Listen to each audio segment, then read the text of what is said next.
वारंवार शरद भाऊ असतील, संग्राम भाऊ असतील, आपल्याला सचेत करताय की एसआयचं काम हे प्रामाणिकपणे झालं पाहिजे.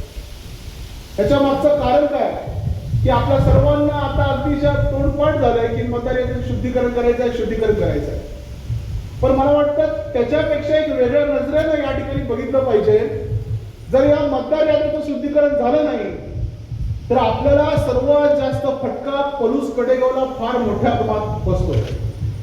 अगदी 2024च्या आमदारकीच्या इलेक्शन पासून ते कुठल्याही ग्रामपंचायत इलेक्शन मध्ये आपलं पराभवाचं प्रमाण जर बघितलं की अगदी 1-2% विरोधक हा विजयी होतोय. मला वाटतं त्याने वर्षानुवर्ष एक व्यवस्थित घडी बसवलेली आहे. त्याच्या मतदारांची घडी असेल, त्याच्या कर्मचाऱ्यांची घडी असेल, त्यांच्या कामगारांची घडी असेल. ही घडी वर्षानुवर्ष या मतदारसंघात असेल, तीच घडी पुण्यामध्ये असेल आणि तीच घडी बेलापूरमध्ये या ठिकाणी मतदान करते. आपण प्रयत्नपूर्वक गावामध्ये चांगली कामं करतोय. आपले नेते 24 तास समाजासाठी झिजत आहेत, आपल्याला उपलब्ध आहेत. जे नेते या ठिकाणी नसतात, हा मतदारसंघ पीएच्या माध्यमातून चालवतो, तो आमदार या ठिकाणी चुकून आमदार होतो. कारण की मयत असेल, डुप्लिकेट असेल, बोगस असेल, पुण्यातली असेल, दिल्लीतली असेल, नवी मुंबईतली असेल, मतदान आपण बाहेर काढत नाही. आणि आपल्याला कधी लक्षात येतंय हे आपल्याला निवडणुकीच्या अगोदर किंवा निवडणुकी दिवशी लक्षात येतंय की दिल्लीवरनं एक मतदान आलं आणि ते मतदान करून गेलं. मुंबईवरनं मतदान आलं ते आपलं कधीच नसतंय. त्याला बरोबर त्याची सोय होते, आपल्या सोय करायची आपल्या सवड नसते आणि ते मतदान या ठिकाणी येतंय आणि आपल्या गावचं भविष्य ठरवून जातंय. किती वाईट वाटतं या ठिकाणी की या ठिकाणी गावचं पाणी पित नाही तो, गावच्या सोयी सुविधा वापरत नाही तो, पण मतदानाला मुंबईचा गृहस्थ या ठिकाणी येतो मतदान करून जातो. त्याला एवढंच तिकडून शिकवलं असतं तू मतदान कोणाला करायचं आहे. मग आपण दरवेळी चर्चा करतो की हे मतदान काढावं लागेल, काढायचं कसं. मला वाटतं एसआरच्या माध्यमातून अतिशय चांगली संधी आलेली आहे. सगळे ते मतदार आहेत जे माझ्या गावात राहत नाहीत, माझ्या वाडीत राहत नाहीत, माझ्या वस्तीत राहत नाही, माझ्या वॉर्डात राहत नाही, माझ्या गावात राहत नाही, माझ्या मतदारसंघात राहत नाही. त्यांना आता रीतसर लीगली काढण्याची प्रक्रिया या ठिकाणी एसआयने आपल्या हातामध्ये दिलेली आहे. आणि आपल्या पार्टीचं वैशिष्ट्य आहे की आपला कार्यकर्ता काम करतो. आज तुम्हाला सगळ्यांना अनुभव असेल की एसआयचं काम त्यांचं कोण करतंय. ओरड आहे की एसआयचं काम त्यांचे कामगार करतायत. आपल्यात आणि त्यांच्यात हाच फरक आहे. त्यांचे कामगार हे त्यांच्या नेत्यांनी सांगितल्याप्रमाणे गुलामासारखं काम करताय. आपला कार्यकर्ता हा भारतीय जनता पार्टीचा कार्यकर्ता आहे. तो या देशासाठी, या देशाच्या सेवेसाठी आणि गावाच्या मातीसाठी काम करणारा कार्यकर्ता आहे. त्यांच्यातला आणि आपला हा फरक आहे. आता मला जण बोलले की बरेच जण सुट्टीवरून आलेत, मुंबईचा आलाय, पुण्याचा आलाय आणि तो या ठिकाणी एसआयचं काम करतोय. वकील साहेब आपण काय करायचं. आणि काय करायचं म्हणजे आपण पण ते काम केलं पाहिजे. त्याचा नाईलाज आहे, त्या पोटापाण्याचा प्रश्न आहे, त्या बिचाराचा काय दोष, तो काम करणारच. पण आपण पण त्याच्या दुपटीनं पडलं पाहिजे. कारण की आपण कुणाचे गुलाम नाही तर आपण स्वाभिमानी कार्यकर्ते आहोत. भारतीय जनता पार्टीचा कार्यकर्ता जेव्हा जेव्हा पळतो, भारतीय जनता पार्टीचा कार्यकर्ता प्रामाणिकपणे काम करणारा कार्यकर्ता आहे, तो जेव्हा जेव्हा पळतो त्यावेळी देशाचा इतिहास त्याने बदलला आहे.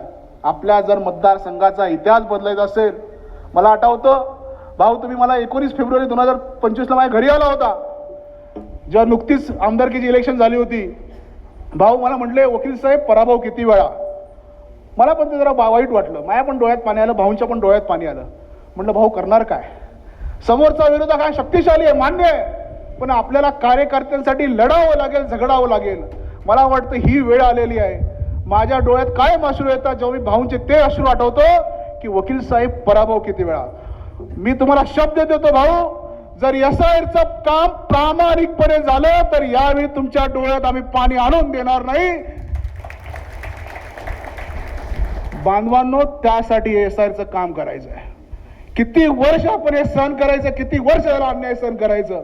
विकास मानेंना विचारा, अहो आईला देवीचा अपमान करणारं हे हा आमदार आणि त्यांचे सगळे सरपंच आणि ही सगळी बॉडी आहे, वर्षानुवर्ष आपल्या उरावरती आहे. कुठल्याही महापुरुषाची जयंती साजरी करत नाही.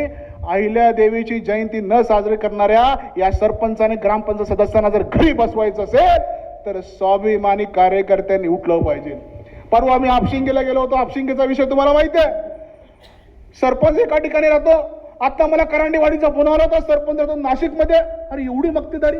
अहो भारतीय जनता पार्टीचा कार्यकर्ता गावात राहतो, काम करतो, पॉलिटिशियन बघतो, भाऊ असतील 24 तास अवेलेबल आहे, प्रांत असतील, तहसीलदार असतात, सगळं काम आपण करतो. पण हे ज्याच्या जीवावरती उडतात ते सगळे बोगस मतदार आपण काढण्याचं काम केलं तर आपल्याला आगामी काळात चांगले दिवस आल्याशिवाय राहणार नाही.